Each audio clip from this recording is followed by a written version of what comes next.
Hi, everyone. Welcome. Thanks for joining us. We're going to wait for a lot of people to join us, but feel free to introduce yourself in the chat. We have a prompt up on the screen if you want to share your name, your organization, where you're joining us from. We're really happy to have you here.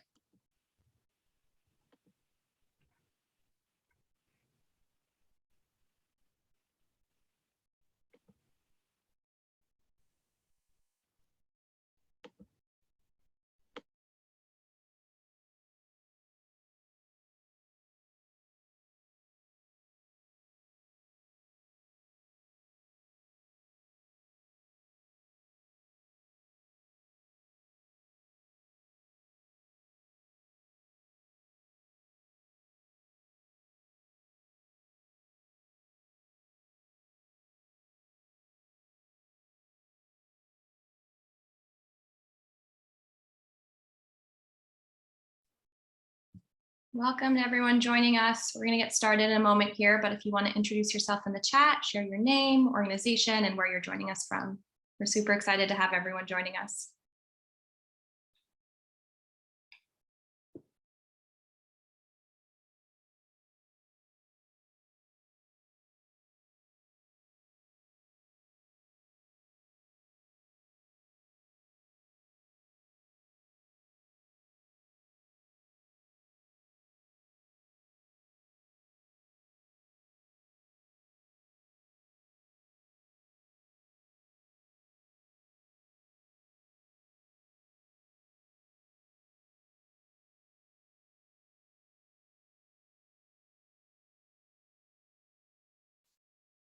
Welcome, everybody.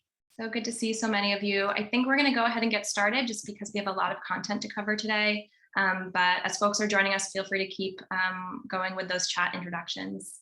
We're really excited to have everyone here. And I'll pass it off to my colleague Maureen to kick us off. Hello and welcome. I'm so excited to see some familiar faces and some new ones. I'm Maureen Wright, and I'm the Senior Director of Technical Assistance at All Our Kin. Our fabulous team is going to introduce themselves throughout the session. So I'm just going to go over our agenda today. So we're going to do a little welcome and overview about All Our Kin and technical assistance.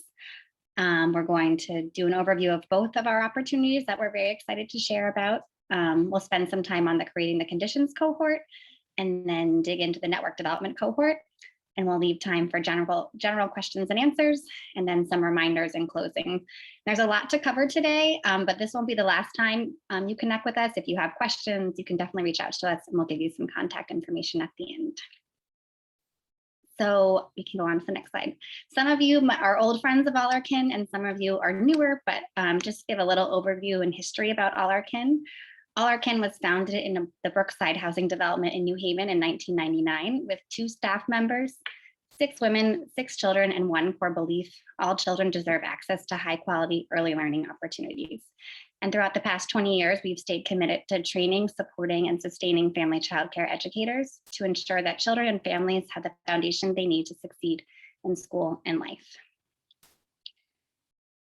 About 5 years ago, we sought to create an impact at scale, building off of all the learnings and successes we've had with partnering with family child care educators. So we had 3 approaches. One is we launched additional family child care networks in Connecticut and New York. Second is we began the process of documenting our practices to share with additional communities and partner agencies through technical assistance, like many of you here. And finally, all this work would be for naught if we don't change the conditions to ensure that family child care can thrive. So we sought to transform policy and practice at the national, state, and local level. And I'm going to talk a little bit about technical assistance, which is the work we're going to share today. So again, we started technical assistance about 5 years ago, and we've developed 4 core strands that reflect much of the work we do at our direct sites in Connecticut and New York with family child care educators. So business development supports. How do we support strong business practices for educators? Education coaching. How do we support child development through strengths-based coaching? And then the 2 that we're going to spend more time on today, policy and advising. How do we create the conditions for family child care to sustain and thrive? And finally, network development. How do we support the development of staff family childcare networks like All Our Kin? And all of this is undergirded by our partners. We seek to work with entities who are mission and vision aligned and center family childcare educators in their design and process. And lastly, what we've learned is that the how of our work is much more, or just as, if not more important than the what of our work. And so we base our approach with our partners on the way we work with educators and families. We value partnership and collaboration. We value the relationships that technical assistance partners have with family and child care educators in their communities, and leverage the deep knowledge that partners have about the challenges and opportunities in their local early childhood landscape. So that was a very quick overview of All Our Kin and technical assistance. We're going to spend more time talking about our two really exciting opportunities. And so I'm going to hand it over to my colleague, Becca. Great, thanks, Maureen. Hi, everyone. I'm Becca Smith. I'm a policy advisor here at All Our Kin. And before we jump into the nitty-gritty of the content today, we really wanted to just ask everyone, if you're comfortable sharing in the chat, what brought you here today? You know, what motivated you? What are you excited to learn about? And we're really excited to see what folks have to say. For the sake of time, I think we're going to move forward with the presentation, but we'll keep an eye on responses in the chat. So feel free to keep responding to that prompt. So we're going to jump into the timeline for today. If you want to move to the next slide. We're going to be talking about two different opportunities today. The first is the Creating the Conditions for Family Childcare to Thrive cohort, which we're calling the Creating the Conditions cohort for short, because it's a bit of a mouthful. And then our second opportunity today is the Staffed Family Childcare Network Development cohort. The first cohort is an opportunity for state and local leaders to work on a policy issue related to family childcare in their communities. And the second, the Staffed Family Childcare Network Development cohort, is an opportunity for agencies to launch or expand their own staffed family childcare network development. So we're going to be sharing lots of information today, and so do not fret. We're recording this session, and we will certainly share the recording out after today. We'll do our best to answer questions along the way, and if we don't get to them, we can certainly follow up with any information. So the two opportunities are there on the screen, and we have a shared timeline for these two opportunities. So you'll see we're here today, August 10th, at the info session. The applications were released a few weeks ago on July 29th, and the applications are due September 8th, which is the Wednesday after Labor Day. In mid-September, we might be conducting interviews with teams to learn more about their plans for the cohort. And October 1st is when we will actually make decisions for cohort teams. And then the cohorts will launch in mid-October. Next slide. So we're going to start talking about the Creating the Conditions for Family Childcare to Thrive cohort, which I will be co-facilitating with my colleague, Mary Beth, who you'll hear from in a little bit. And we're going to start with some brief background and overview. In the fall of 2019, All Our Kin released a policy report entitled Creating the Conditions for Family Childcare to Thrive. And this report was based on the knowledge that All Our Kin has gathered over 2 decades of experience in the field. And it really laid out our vision for family childcare and also the recommendations for how state and local leaders could realize that vision. And after releasing this report, we really wanted to make sure that it didn't just sit on a shelf, but rather that it would be something actionable and that we could be using as a guide for communities to work towards a better future for family childcare providers in their communities. So as a result of that, we piloted a cohort approach to operationalize this report last year that my colleague Natalie facilitated. And this was a cohort with teams of state and local leaders who each had unique family childcare contexts in their home communities.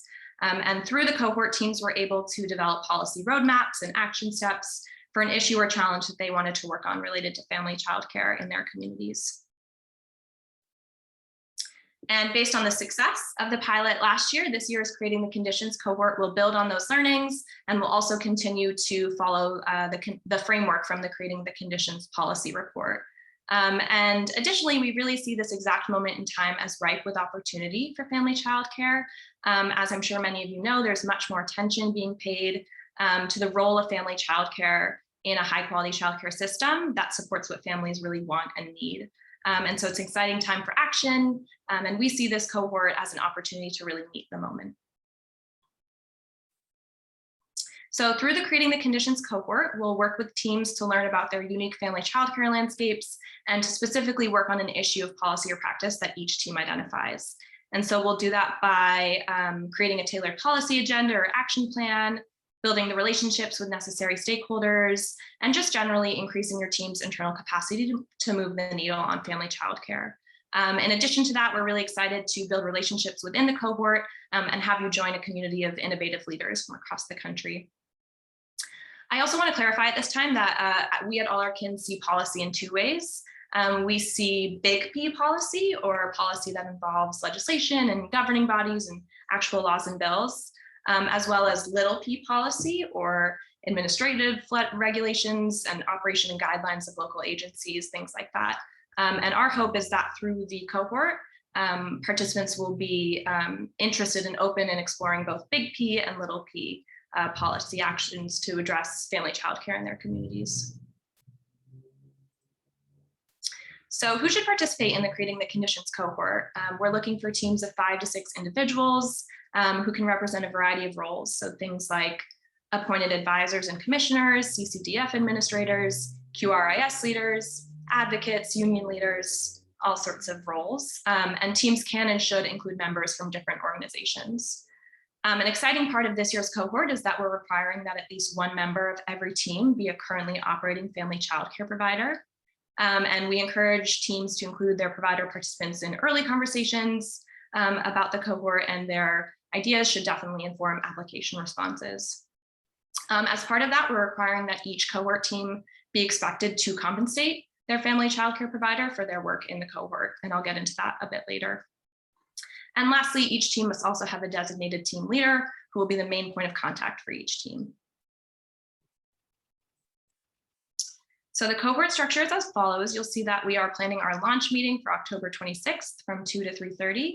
And this will be an opportunity to get to know one another, celebrate our group, build connections, and preview what's to come in the cohort.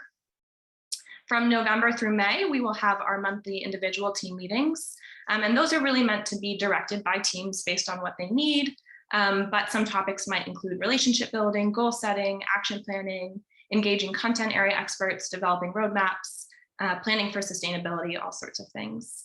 And those meetings will be scheduled in coordination with the team lead and can be held during the day or in the evening to accommodate the schedules of provider participants. Then in February, we will have our midpoint meeting. We'll convene to share updates and provide opportunities for peer learning across teams. And then we'll wrap up in June with our wrap-up meeting, which will be a celebration of the cohort experience and a discussion of sustainability and what's next. And I also wanted to note here that one of All Our Kin's core values is continuous learning. And so we are working with Child Trends to evaluate the experience of the cohort. And so from time to time, participants may be asked to participate in surveys and focus groups to really help us improve the experience overall. And finally, the cost for participation in the Creating the Conditions cohort, which again grants access to that individualized consultation, the national experts, and support in developing your policy action plan, is $5,000 per team. And like I mentioned previously, in order to value the time and expertise of family child care providers, teams are required to compensate their provider participant for their involvement, and that is separate from the $5,000 fee. And we know that this compensation will look different in every state or community, so we really encourage you to talk with your provider participant to figure out what makes sense in terms of compensation. And lastly, details about this payment, about the payment arrangements and the MOU, which the team lead will sign on behalf of the team, will be shared upon acceptance. So now I'm really excited to hand it off to my colleague, Mary Beth, to introduce our participant speakers. Thank you, Becca. My name is Mary Beth Testa, and I'm a consultant, and I am so excited to be here today, and I'm so excited that you all have chosen to spend a little time with us today, and I see lots of familiar faces from lots of states. Thanks so much for your time. So why do this, and what was it like last year, and what are we going to do next? Julitha McDonald and Melanie Rubin are joining us from Texas. They were on this cohort journey over the last year, and I'm hoping that you guys can share some of your insights and what that was like. So I wondered if you could each just introduce yourself and tell us about your connection to family child care, and then we'll do more. Julitha, go ahead. Okay. Hello, everyone. My name is Jolita McDonald, and I am the founder and CEO of ADFW Family Childcare Network based out of Arlington, Texas. We serve the Dallas and Fort Worth region, and now moving on to the whole entire state of Texas and beyond. And I have been in the field for 15 years. I was a family childcare provider for 15 years. I unfortunately, due to COVID, and my childcare facility, my family childcare facility, closed in February 22nd of this year. But that's okay, because now I have more time to do what I love to do, and that's to build up family childcare providers in Arlington and across the United States to how to run high quality, sustainable businesses and build wealth while doing that, generational wealth. Julitha, thank you. And Melanie? Thank you, Maribeth, and thank you all for being here today. I'm Melanie Rubin, and I have the privilege of being the director of the North Texas Early Education Alliance and doing some work with the Tarrant County Early Learning Alliance as well. I have been involved with childcare policy and practice for almost 30 years and really see the importance of family childcare and the growing importance, as we heard today already, particularly with the lights being shined on it through COVID and families' own experiences, just how important it is. And just excited to do what we can to keep promoting the field and getting more resources and more support to the field. I'm glad to be here today. We had a really wonderful experience with the cohort. Maribeth, I'm happy to jump in, or I can. So tell us who else was on your cohort team.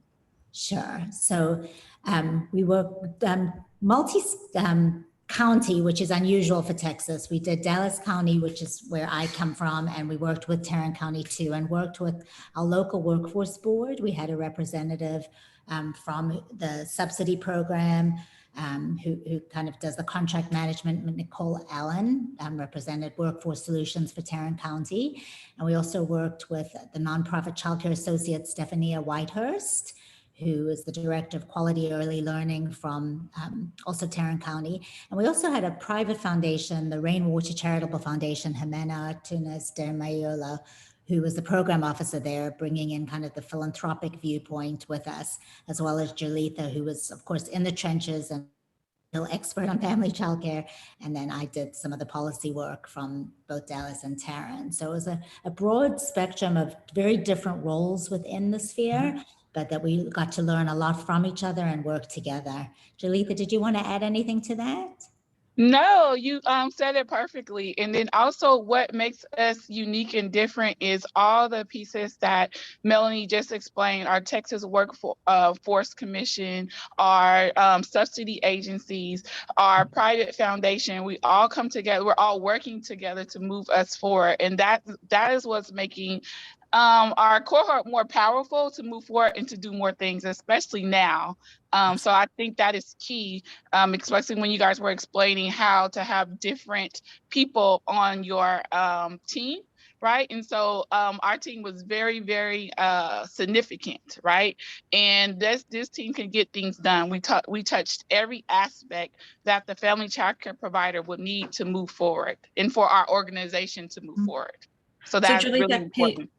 Jolitha, tell us more about that. Tell us more about what you did together and maybe what you're still doing together. But what did you come together and create? Well, we created, I would say, a brain dump. Put it that way. We were the brain dump. We are the brain dump. And then that's important for family childcare networks, associations, alliances, whatever it is that you need to make sure you partner with organizations such as your subsidy agency, your government agency, whatever, to move forward, to be a partner rather than to be under their umbrella. Will that make sense? And that will help family childcare organizations such as mine move forward as a partner. Right. And it helps. And it also shows an example to other family childcare providers and networks that we are partners, right? No one is over us telling us what to do. We are drivers of our own organization who partner with other organizations to make things happen. Because that's what happens in family childcare. well, in some family child care networks, it's like we're under someone else and someone else is pulling us along. No, we are the drivers of our organization, and we are the driver. We make our decisions with our partners, and so that is good. So language is is big and important to me, and it's important I lead by example. Yes, ma'am. So yeah. Thank you, Julita. Melanie, Yeah. anything you want to add about some of the activities you guys did together? I would love to add to that. So we started out, really being kind of broad of how can we how can we make a difference in getting stronger business practices for family childcare providers, and pretty quickly pivoted and realized a key opportunity that kind of came our way was the public funding coming down, right? And just dealing with what the circumstances were. And so how could we get the most bang for our buck working together? How could we get best resources to providers? How could we help with what was going on? And so we realized a key opportunity was how to elevate the provider voice and how to really get the right word to get this public funding to providers as quickly as possible. And we kind of came together. So it wasn't necessarily what we started when we first started the cohort, what we thought we would do, but we kind of pivoted once we saw an opportunity and we had everyone working together and talking together.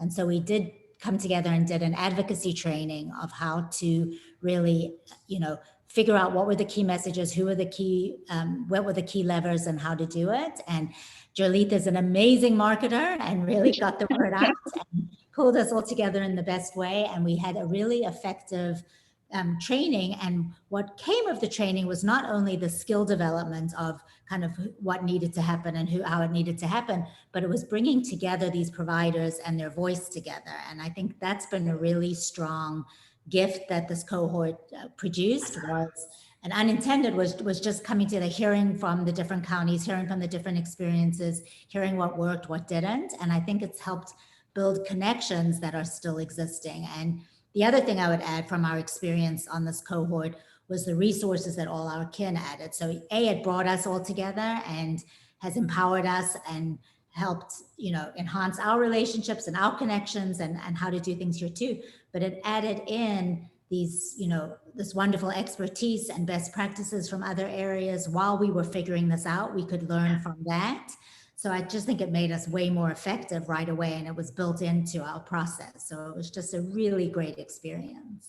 Yeah, and I would like to add with that. And so for that that course that we did, Advocacy 101, we really met providers where they are.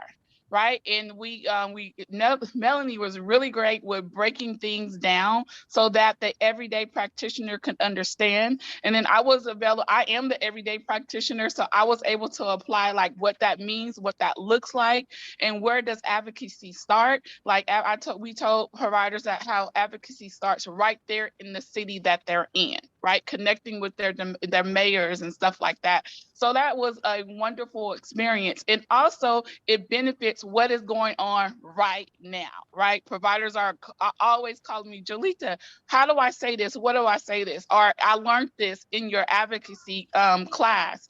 And then also, and we were also able to build off of that as well. I'm going to let Melanie share that because we did another section and I'm excited about what's to come as well. Yeah, I think we were very pleasantly surprised by the response and by the thirst for this information at the moment. I think that there's a recognition of all that's changing on the policy sphere and the opportunity for some stable funding. And so it kind of came at a key time, and we're seeing continued thirst for knowledge and experience and how to stay plugged into opportunities. And so we've done some additional training since then, and the response is just great. I mean, I think that it's really meeting a need, and I think it's empowering, and I think we're getting a lot of great results from doing this work together, and it really came out of this cohort. Julita, I want to ask you something. So in the cohort journey of the last year, a couple of the cohort teams had a family child care educator on the team, but most did not. Moving forward, the next cohort teams are all going to have at least one. Can you talk about the power of that? Talk about what's exciting about that. And I'm thinking about what you said at the beginning about being equals, being peers, being leaders together. Yes, it'll be more effective, because how can you talk about doing something for family childcare providers and you don't have a family childcare executive on your team? That makes no sense, 0 sense. So, and I'm just gonna say it like that. It makes it, because if you're going to create a movement or anything that has to do with family childcare, you have to have us on the team, and you have to empower us so that way we can move forward. Because don't come to me if you're not have any, if you don't have nothing to do with family childcare, don't even talk to me about doing anything. I'm just serious, because that's how it has to be. We cannot go to an engineer career and without have any engineering background, right? I cannot go build a building without an engineer telling me how to construct that building. So if their foundation does not include that, then you're not for family childcare, and that's just it. And I would just add to from the other side of not being in the trenches like Jolita was, it was so much more effective for us to think things through, or we might have an idea and then she would say, that's not going to make a difference. Like, it was so much more time effective and constructive to have that expertise right on the team, or to say, this is really what's going on out there. And you may have great intentions, but that's not going to make a difference. So it was a grounding, and it was a time saver and very constructive. Awesome, guys. Okay, go ahead. Go ahead. We're going to move to questions, but I hope you two will still be available. If people have questions about thinking about their teammates or thinking about this project all along, but maybe one last comment, each of you, about why someone else should choose to do this in the year ahead. I'm happy to jump in, because I feel like our demands on our time are so great right now. And the last thing I wanted was another meeting or another get together or something. And this was always a priority for me, because the time was always well spent, and it was valuable, and it had such great gifts beyond just the meeting time. And I just highly encourage it. I think that the expertise all our kin brings to the table, as well as the community building, was just a tremendous experience and well worth it. Thank you, Melanie. What was the question again, Mary Beth? Oh, what's your advice to people about why they should join us on this journey? Oh, because All Our Kin is the best. All Our Kin is the #1 family childcare network who has results, and their results are proven. And everything they do has to do with family childcare. They have a wonderful family childcare network, a wonderful policy team, and they're very engaging. And they are for family childcare. Period. And so that's why you need to go. So when you go to learn something, you go to the best people, right? So the best people is All Our Kin. My friends, forever. Thank you, Jolita. Becca, back to you. Great. Thank you both so much. Those are really powerful words. We'll turn it over now to questions. If folks have specific questions about the Creating the Conditions cohort before we move on to the next opportunity. So feel free to chime in or add them to the chat, and we can answer a few right now. And if we don't get to them, we will certainly follow up.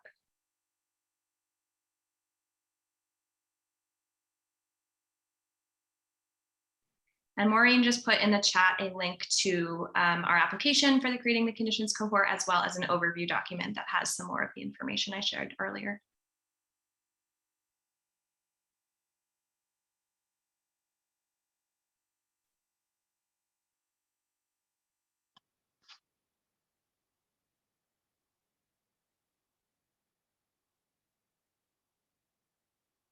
All right, I'm not seeing any questions now, but feel free to keep them coming. We will definitely answer them in the chat as we're moving on.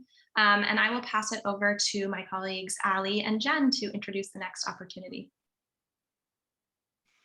Thanks so much, Becca and Mary Beth and Jolita and Melanie. Wow. My name is Jennifer Drake. I'm the Network Development Strategist here at All Our Kin. You just heard about the Creating the Conditions policy cohort, and now I have the pleasure of introducing the second opportunity, the Network Development cohort. I'll be joined a bit later by my terrific colleagues, Allison Wunderstahl and Sarah Dabala. And Sarah is our Network Development Facilitator, and Ali is our Director of Partnerships. Altogether, we want to thank you for your interest in uplifting and supporting family child care and your interest in our cohort. Next slide.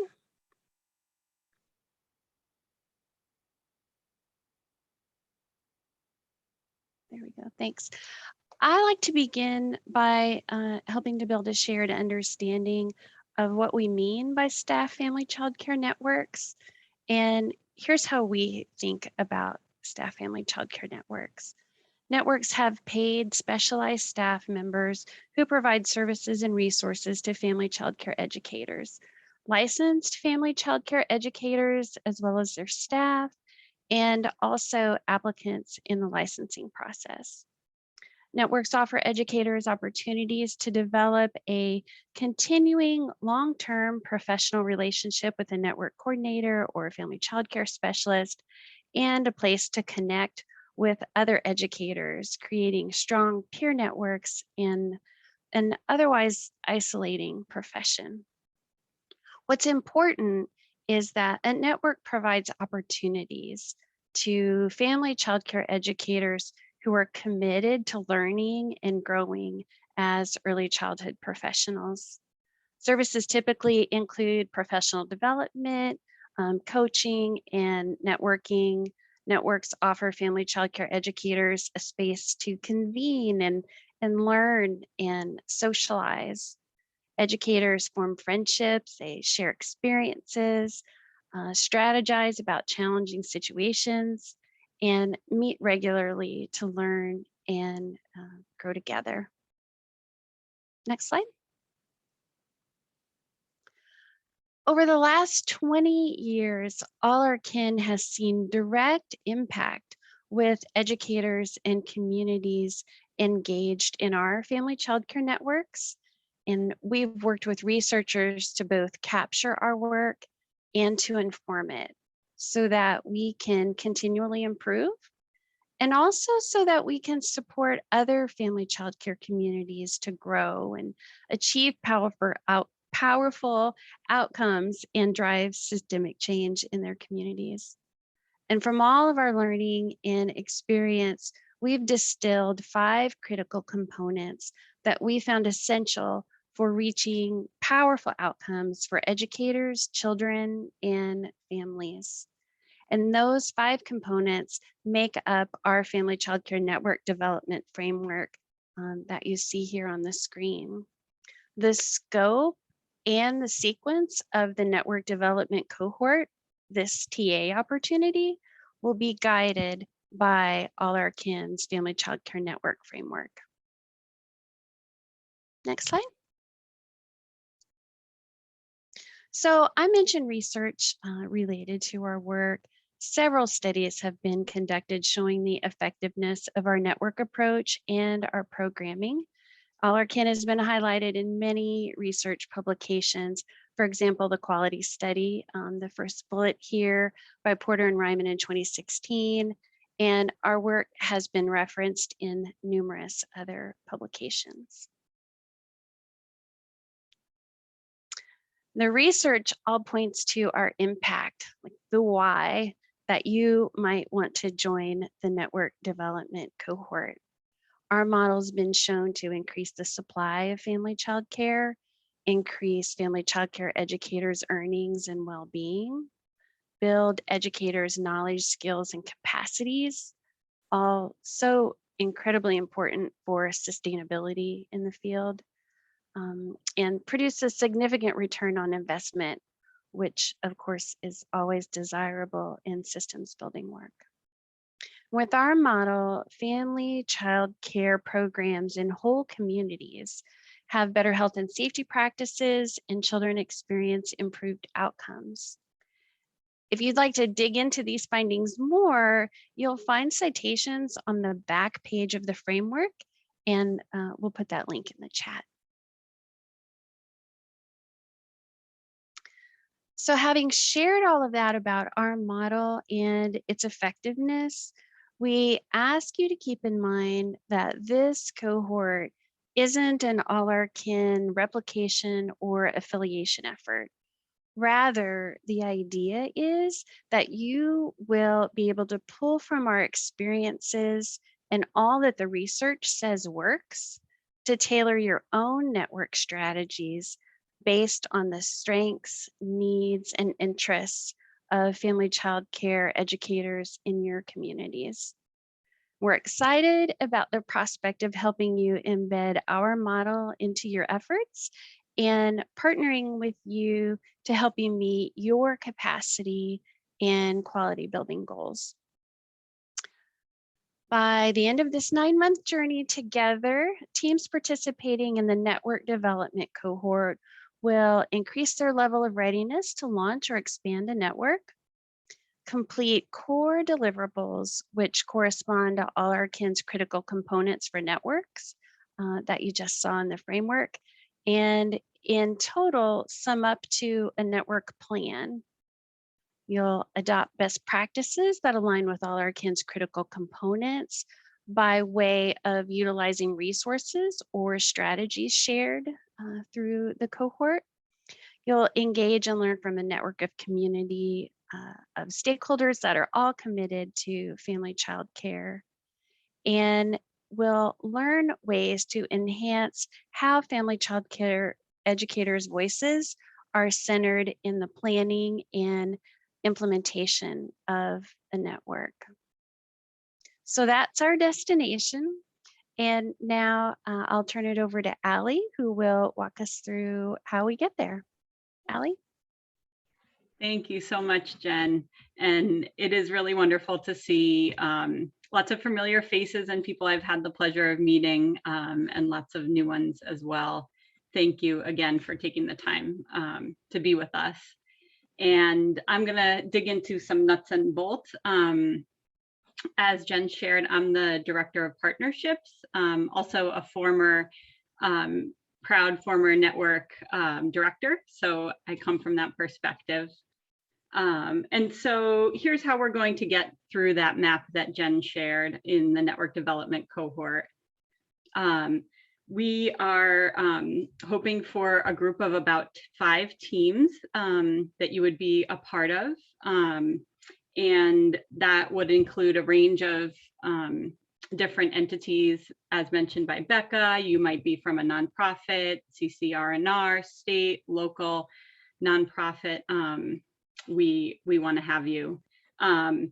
We'll have monthly full cohort meetings with the opportunity to engage with each other, gain access to that experience, research base, resources, not needing to recreate the wheel that all our kin brings to the table, as well as monthly one-on-one team opportunities to dig in on those aspects that may be more unique to your particular group. So together we'll learn, we'll hear both from all our kin staff and each other. The launch meeting is set for October 21st. From there, we'll have the monthly team meetings, as well as individual, full and individual meetings monthly, and we'll wrap up in June on a similar schedule to the policy cohort. Next slide, please. So who are you? We imagine each team to have about 3 to 5 core stakeholders who are thinking about beginning the work of launching a family child care network or planning that network, to form a leadership team to work together with us. Ideally including some positions where someone is influencing or implementing the network, as well as a team lead who would be our primary point of contact for completing the application. And we, at this point, we really highly recommend including a family child care educator on your team for all the reasons that Jurlitha so aptly labeled. And if not, we would be providing a lot of strategies throughout our work as to how educators can be involved for the whole planning and implementation process. Next slide. Just like all of you on the call, obviously we're looking for folks to partner with that have that passion for elevating family child care, that resonate with the framework that Jen shared, our values-based holistic approach to networks, We don't anticipate that everyone will have all of the aspects or look exactly like us, but we want to share that approach. That you have a commitment to equity and just the dedicated time to participate, which we anticipate will be at least 4 hours a month, as well as that work that you're potentially already doing to implement. Next slide. Last logistics, the cost for the cohort is $15,000. That's a team amount. And this does include access to proprietary materials, such as job descriptions, for example, things that you can, forms that you can utilize, again, to not recreate the wheel when you're planning and implementing that network. As well as what we think will be about 30 to 40 total hours of work together with the team. And just like the other cohort, details would be shared around use of materials in the MOU for those who are accepted. Next slide.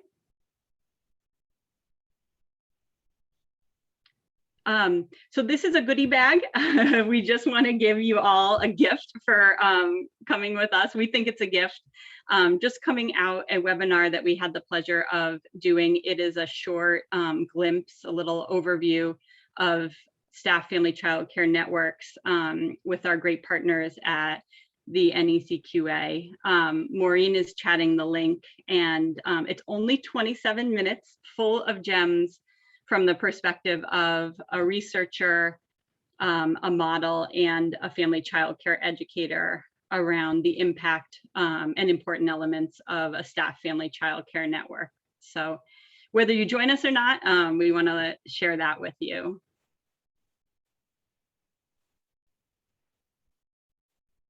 But not now. Great. So I have the great honor to also defer to someone we've had the pleasure of partnering with to share their experience from their perspective. This is the inaugural cohort for network development. However, we have had projects working on network development, and a very recent and ongoing collaboration is with Ms. Erica Ward from Early Embrace in Nashville. And it's just such an honor. So I'm going to let her share. Erica, I have a few questions for you, but first, could you just introduce yourself and your amazing project? Hello, thank you all. I apologize for the planes in the background. I want to acknowledge that, so I do apologize for the sound. My name is Erica. I live in Nashville, Tennessee, and I am the director of Early Embrace. Early Embrace is an effort, a grassroots effort to be able to expand family child care and public housing in Nashville. We've been working with our local housing authority to build out that vision, and very, very early on, I reached out to all our kin, to Allison, for support and building out this network, and they've been amazing. Oh my gosh, thank you, Erica, and thanks for being here with us. I know you're super busy doing the work. Can you just share briefly what it was like to work with all our kin? Absolutely. I will say that when I reached out to Allison, really, I sent an email and I just had questions, right? I had so many questions. I think, especially if you are in the network development phase, so you're building a new network or you have a network that you really want to expand or grow. For me, here in Tennessee, I needed research. I need to be able to prove, why do we even need more support for family child care? What can that look like? And what can the impact of that be? And so I needed research, I need support, I needed an example to be able to lean on. And Allison just shared that with me openly, was incredibly supportive throughout the process. And so, I would say that they've been very specific. with supporting our work with Early Embrace. And so, of course, they have amazing resources for everyone, but they're also really passionate about this work, and they've been specific to how can we help you, Erica, how can we help you Early Embrace in the context that you're in Nashville. So I love how detailed they've been with supporting us. Thank you. And just one more question. What have you found thus far most useful, just either practically useful or theoretically useful in your work from the Technical Assistance Partnership with Allergan? Yes, absolutely. Again, I think, building out a staff family child care network, I think there's so many different approaches that you can take, right? Even when you think about education coaching or business coaching, I want to support a family child care provider with quality. That's a big topic. How do you narrow that down? How do you focus that in? It only makes sense to be able to build on the foundation that's already been researched and proven and tested and challenged. And so, I have 2 new staff members that have only been working with us for about a month. And when I hired them, before I even hired them, I had them read over all our kin materials to give them an idea of what am I even talking about? How do I get specific? They didn't have a vision. And we had an amazing training that the team at Allergan provided us.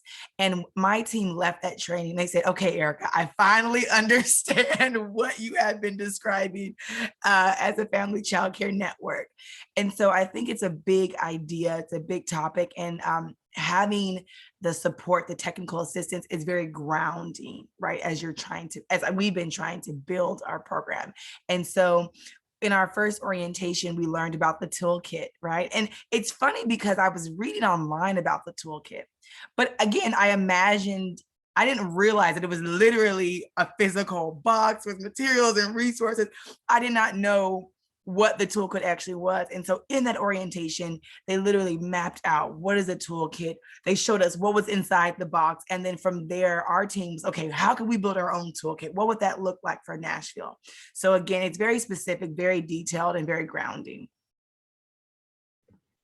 Oh, thank you so much. And thanks for pointing out that you guys brought so much to the table and were able to just take and run whatever we were able to provide in terms of resources, examples, responses, research. So that's what we hope for, because we know that the partners are the expert in their context.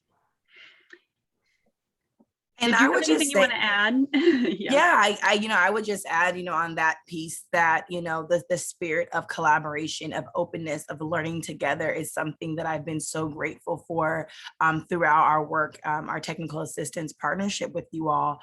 You definitely respect and value the voices of your partners, of the organizations that you're working with. I know that my team felt celebrated and listened to and respected throughout our work with you all.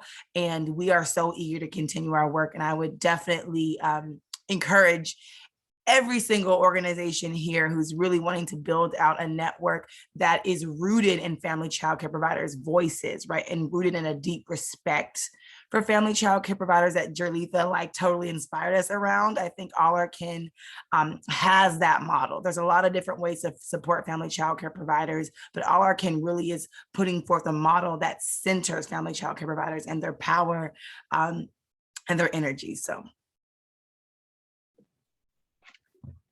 Thank you so much, Erica. I know that we're going to provide a chance again for questions, and if you wouldn't mind, along with Jerlitha and Melanie, maybe some of these questions are actually for you guys as well as our team.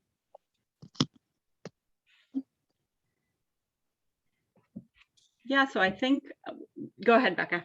Yeah, no, I was just going to welcome folks to ask questions either in the chat or out loud.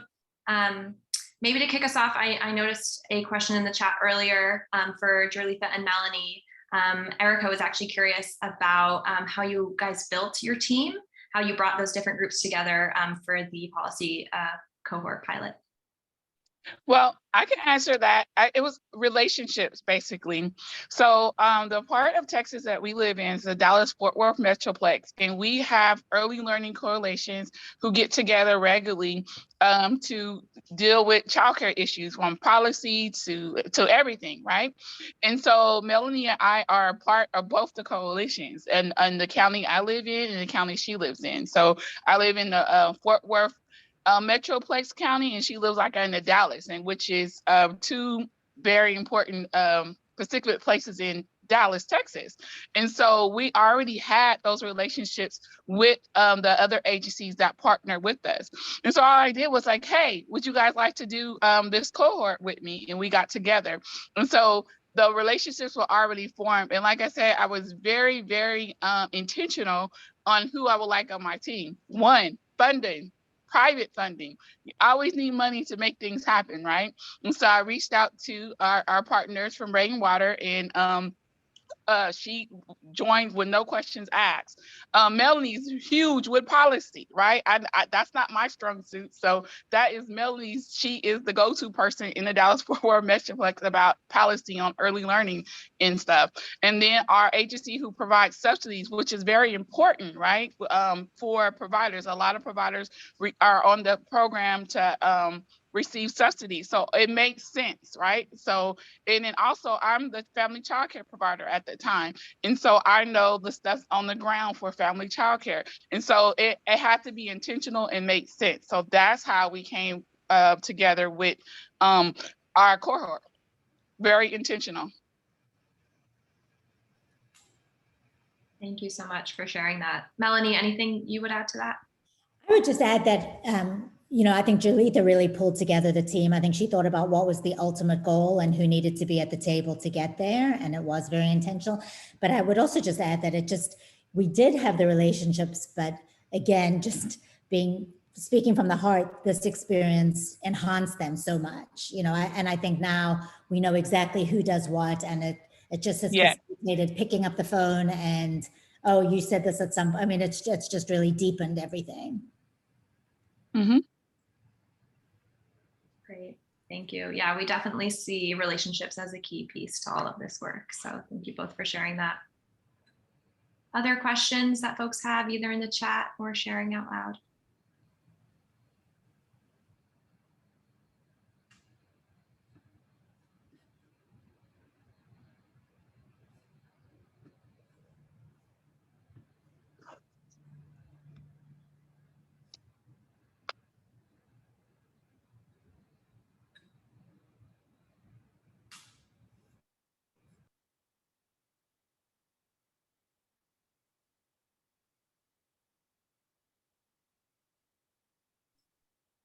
All right, looks like we have a question in the chat from Megan about cost.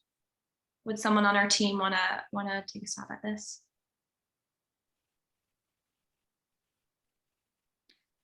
I can take this one. So the question is, I don't understand how the cost works. So if we are chosen, we come up with the money together with our team.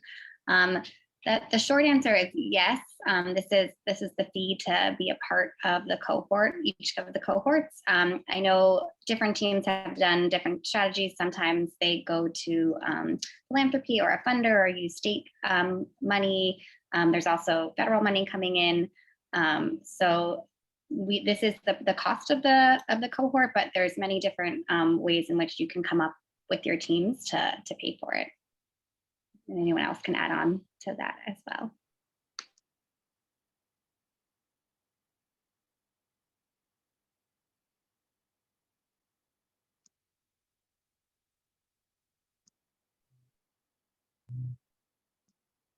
Great. Other questions?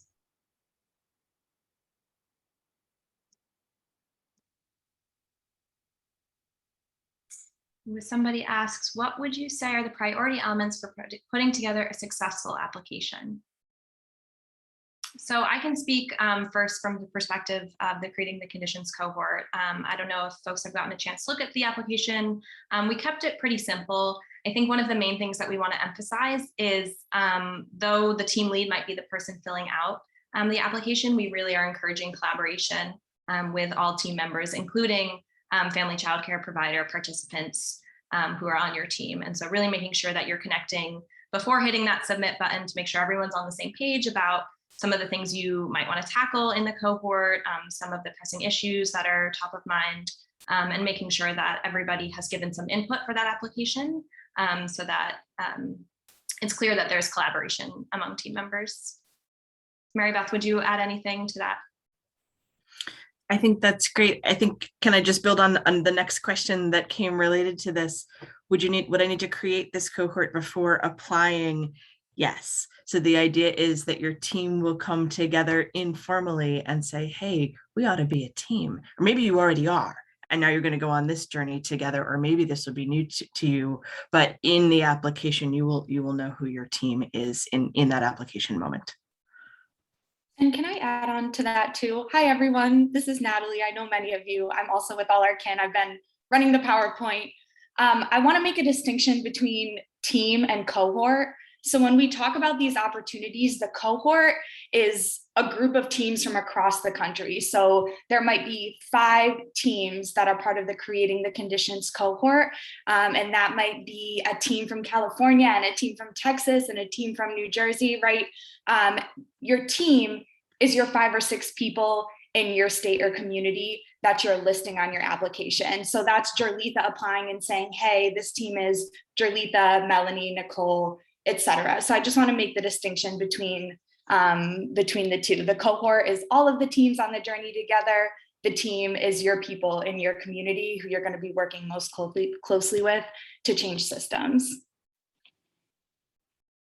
Yes, thank you for that distinction, Natalie. And I think as Mary Beth was getting at, like, you might have a team of people who have never really formally worked together before, and that's absolutely fine. I think we're seeing this cohort as an opportunity to really build those relationships so that your team can have an impact. And that's a big part of the cohort, is that relationship building piece within your team, as well as with other teams in the cohort.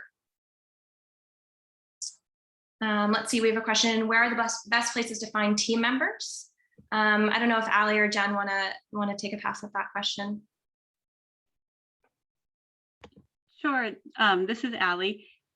I think for network development, it may be a bit more natural who would participate if you have the intent to launch a staff family childcare network or you're in some planning phase.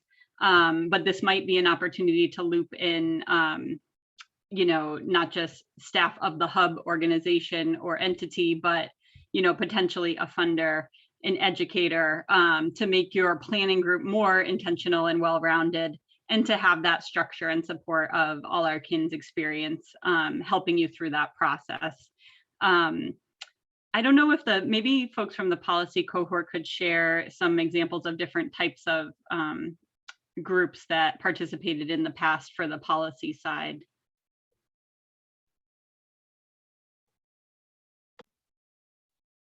Sure, I can take this too. We've had a really big range of folks who participated, and I think the Texas team with Melanie and Jerlitha really illustrates that. But we have had a CCDF administrator from Louisiana participate. We have had CCR&R folks from New Jersey participate. We've had family childcare providers. We've had local training and support agencies, QRIS folks, community-based organizations, a lot of early childhood policy and advocacy organizations. So there's a huge range of folks that we're looking for. We've had union leaders represented. Truly anyone who touches the family childcare community or system in some way and is passionate about this work is certainly welcome to apply.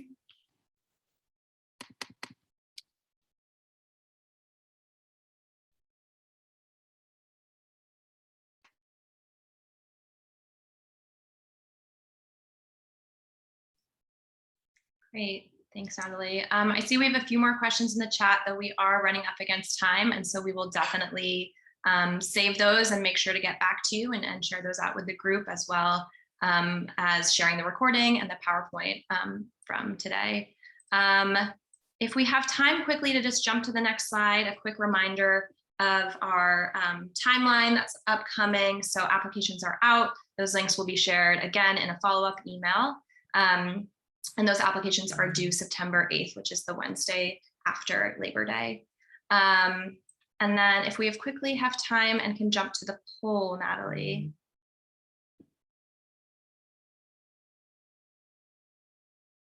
We have a quick poll. This is just for internal purposes. We'd love to hear from you guys, basically following today's session, how you're feeling, just a quick pulse check, but this is purely for our purposes and will not be shared out. So if you'll just take a second to answer that, and then we will go ahead and close out our session. And thank you all so much for joining us today.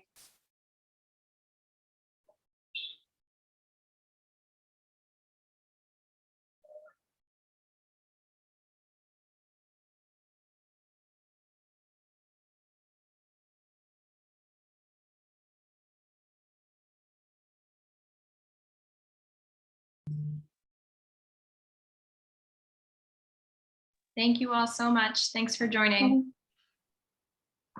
And thanks to our speakers as well.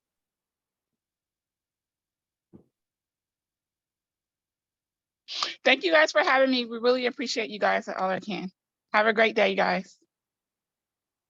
Thank you, Jolita. Thank you.